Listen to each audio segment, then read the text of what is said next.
commencer. Merci à tous et à tous d'être venus à ce débat tant attendu. Alors bien entendu, je remercie nos intervenants qui vont être cuisinés par Monsieur Buxan, mais que vous pourrez également cuisiner en posant des questions via votre GSM si vous avez scanné le QR code. Vos questions seront enregistrées et je les relayerai à l'issue de chaque thème. Je me permets d'attirer votre attention sur le fait que nous allons parler de compétences régionales, ce qui signifie que les questions relatives au statut de l'architecte, à l'assurance, etc., ne concernent pas nos invités et donc ne pourraient pas être retenues. Donc, vos questions, elles doivent rentrer donc dans la sphère des compétences régionales. Voilà, simplement cette petite introduction. Et puis maintenant, je vais céder la parole à M. Francis Metzger, qui est président de l'Ordre des architectes de la partie francophone et germanophone. À toi, Francis.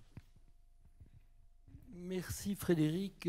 Bonjour à tous. Alors 2023, c'est une très belle année pour l'architecture. En tout cas, 2023, c'est une année Art Nouveau. Alors il y a eu, la RTBF a annoncé, je crois, 1 million de visiteurs. Je ne sais pas si elle se trompe ou pas, mais enfin c'est énorme. 2024, ce sera l'année Art déco. Les journées du patrimoine, c'est toujours exceptionnel. Il y a un monde fou pour les journées du patrimoine. De très belles expositions, comme l'exposition Palais Stockley, par exemple, actuellement. Et tout ça me fait très plaisir. Ce qui me fait moins plaisir, c'est qu'on parle très peu d'architecture contemporaine.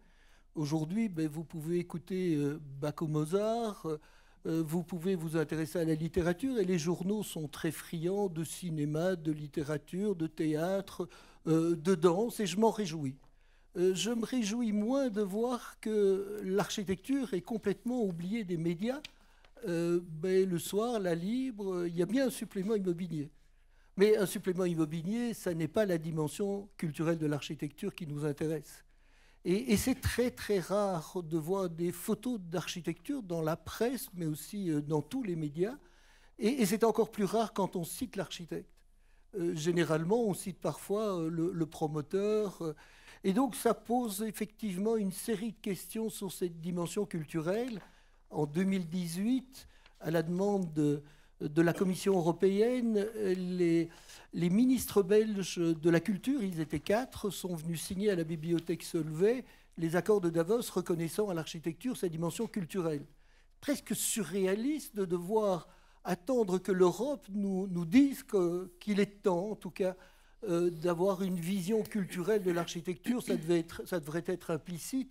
On ne poserait pas la même question pour la littérature ou pour toute autre forme d'art.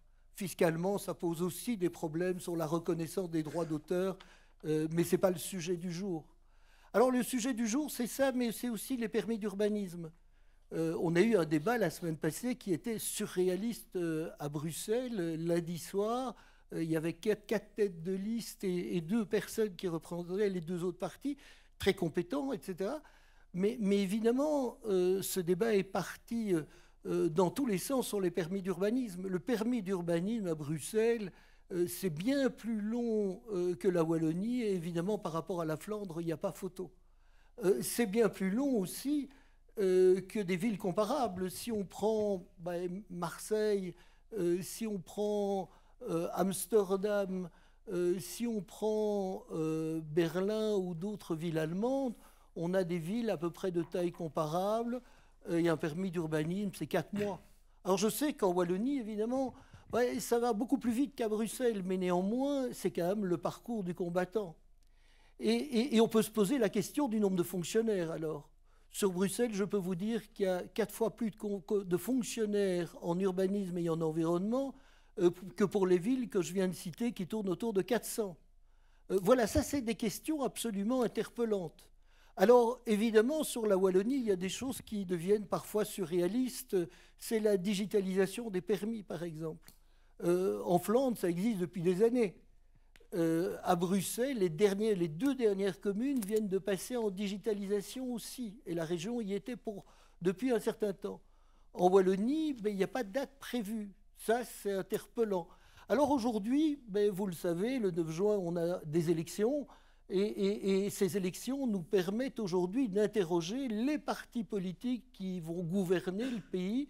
Et nous sommes très heureux aujourd'hui d'accueillir des représentants, des têtes de liste de tous les partis. et on va vous entendre. Et je tiens vraiment à vous remercier d'être présent ce soir. On a des questions et nous avons Martin Buxan. Je connais Martin depuis pas mal de temps. Martin est évidemment très connu sur RTL. Vous le voyez régulièrement dans les débats politiques et économiques. Et je vais sans tarder lui passer la parole. Martin, la parole est à toi et merci à tous d'être venus.